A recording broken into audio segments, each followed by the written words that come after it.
Röya'nın konsertinin ödənişsiz necə getdiyimi bilmək istəyirsinizsə bu videonun sona qədər izləyin.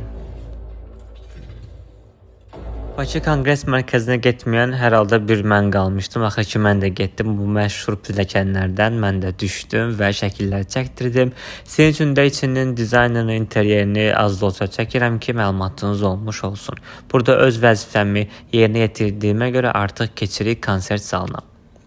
Zal demək olar ki tam dolmuşdu. Mən də artıq öz yerimə keçirəm. Birazdan qulaqlarımızın pası silinəcək.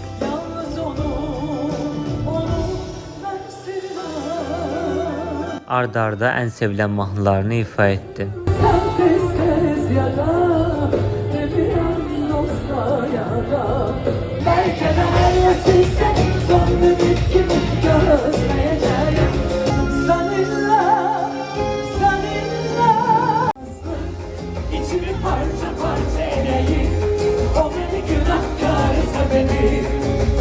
İlk hissədə tam 10 mahnı ifa etdi. Bilmirəm niyə, amma maraqlı gəlirdi deyə tək-tək saydım.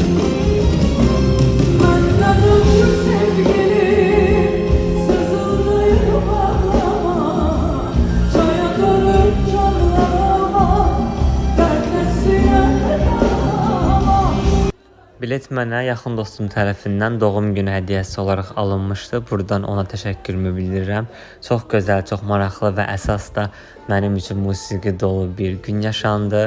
Röya ən sevdiyim mahnısını oxumasa da mən o mahnıdan bəzi sözləri, yorumları yazmış olacağım. Sən də ən sevdiyin Röya mahnısından ən sevdiyin cümlələri yorumlara yazmağı unutma.